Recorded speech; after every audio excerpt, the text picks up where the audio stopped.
This next video, which is still on the gas laws, deals with two eponymous gas laws, Dalton's law of partial pressures and Graham's law of effusion. Now we need to remember that pressure of a gas is the collisions of the molecules within a container wall per unit time. I use collisions per second. So if I take a gas, we'll call it gas A, represented by the blue dots. At a given temperature, there will be a certain pressure because of the collisions per second.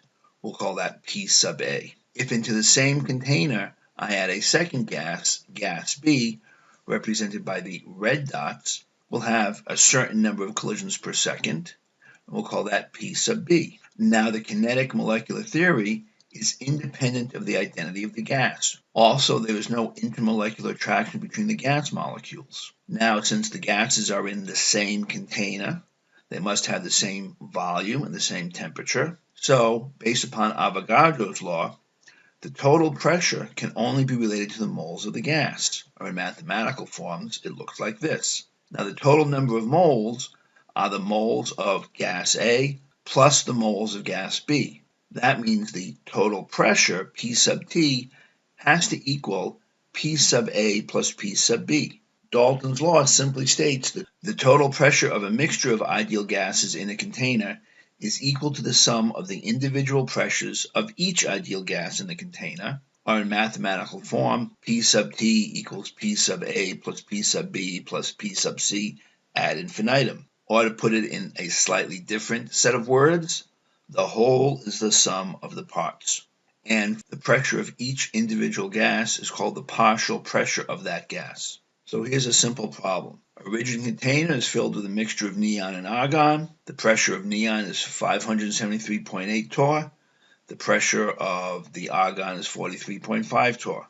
What's the total pressure in the container? Well, we know that the total pressure has to equal the pressure of the neon plus the pressure of the argon. So 573.8 torr plus 43.5 torr equals 617.3 torr. The total pressure in the container is 617.3 torr. Here's a problem for you to work out. You have a gram of hydrogen gas and a gram of helium gas, and they're placed into a 1 liter container at 27 degrees Celsius. 3 parts to the question. What are the partial pressures in atmosphere of each gas? And what is the total pressure in the container? Stop, figure it out, come back, get the answer, and then we'll go through it. And the correct answers are the pressure of the hydrogen gas is 12.3 atmospheres, the helium is 6.16 atmospheres, and so the total pressure is 18.5 atmospheres. The first thing you had to do is get the moles of each gas. For hydrogen, it's 1 gram divided by its molecular weight of H2. You get 0.498 moles. For helium, you do the same thing, you get a quarter mole. Now you're going to plug the number of moles of a specific gas into the ideal gas law to get the partial pressure of that gas. So for hydrogen, you plug 0.498 moles times the gas constant in atmospheres times the temperature in Kelvin divided by the volume, you get the 12.3. Do the same thing for the helium, you get the 6.16. Then you add the partial pressures to get the total pressure. So P sub T equals the pressure of the hydrogen plus the pressure of the helium equals 12.3 plus 6.16, which is 18.46 atmospheres, which using correct sig figs is 18.5 atmospheres. There's an experimental situation where Dalton's law is needed. This is called collecting a gas over water or collecting gas by water displacement. The setup looks like this. When you start, this collecting tube is filled with water. As the reaction occurs in the flask over here, gas is generated. The gas travels up and through the tubing and bubbles out over here. As the gas rises, the water is displaced and goes down this way.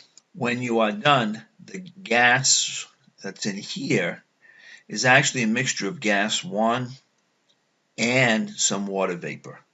It's a mixture. So the total pressure of the gas in that collection tube is the pressure of the gas 1 plus the pressure of the water.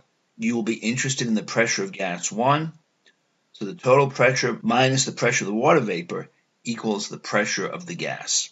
Now you will be given the value of the partial pressure of water at a specific temperature in some way, shape, or form. They may give it to you directly, or they may make you derive it. You do not need to memorize the values. Here is an example of this. Solid potassium chlorate is heated, and when it's heated, it will decompose to form solid potassium chloride and some oxygen gas.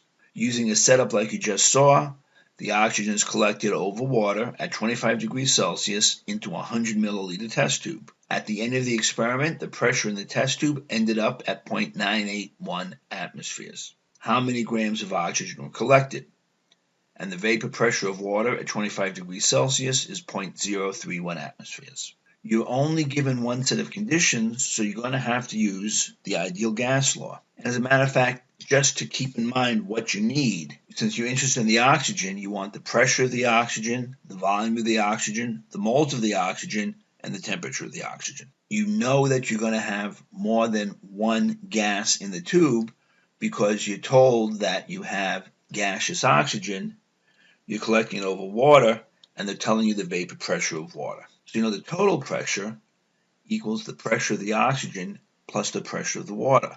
Rearrange the pressure of the oxygen, the gas you're interested in, is the total pressure minus the pressure of the water. So P sub O2 is equal to the total pressure, 0.981 atmospheres, minus the partial pressure of water at 25 degrees Celsius, which is 0.031 atmospheres.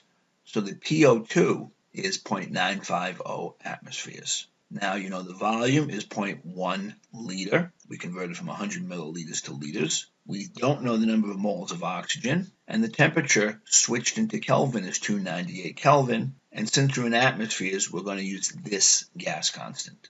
We start with the ideal gas equation, which we can then rearrange to solve for the number of moles. Plug in our values, and you get 3.38 times 10 to the minus 3 moles of oxygen. Moles times molecular weight equals grams, because you are asked for the grams. 3.38 times 10 to the minus 3 moles of oxygen times 32 grams per mole, which is the molecular weight of O2, equals the grams of oxygen. And so you will have produced 0.124 grams of oxygen. Very straightforward, but very stepful.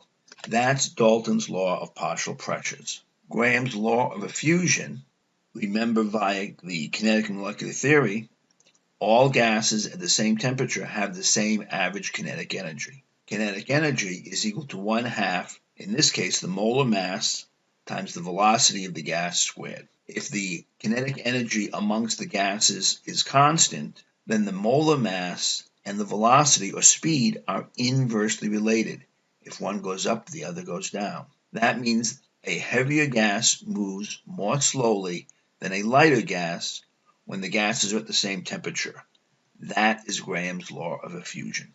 A question you might be asked would be, you've got 3 containers, each filled with a different type of gas. The first contains carbon monoxide at 760 torr and 273 Kelvin. The second contains nitrogen gas at 250 torr and 273 Kelvin, while the third has neon at 100 torr and 273 Kelvin. The first question, which gas has the highest kinetic energy? Stop, come up with the answer. What you should have gotten is all 3 gases have the same kinetic energy because they're all at the same temperature, the 5th assumption in the kinetic molecular theory. Now, which gas has the highest average velocity?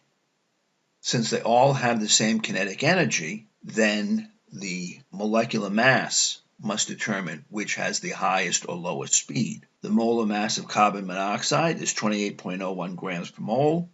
Nitrogen is 28.02 grams per mole, very, very close. And neon is 20.18 grams per mole. The gas with the smallest molecular weight moves the fastest at the same temperature. Since neon has the smallest molecular weight, it will move the quickest amongst these 3 gases at the same temperature. So to review, we'll start with Dalton's law of partial pressure. The total pressure of a mixture of ideal gases is equal to the summation of the partial pressures of each gas. P sub T equals P sub A plus P sub B plus P sub C ad infinitum. Now, there are 2 ways to collect gases. You may be told that the gas is dry, and then the total pressure of the collected gas equals the pressure of the gas. However, if you collect it over water or by water displacement, then the total pressure is the pressure of the gas plus the partial pressure of the water. And so the pressure of the gas is the total pressure minus the pressure of the water, but you will be given the pressure of the water in some way, shape, or form. Graham's law of diffusion: a heavier gas moves more slowly than a lighter gas at the same temperature. That's because at constant kinetic energy, mass and velocity are inversely related. And that's it for the eponymous gas laws. In the next video will be the last odds and ends about the behavior of gases.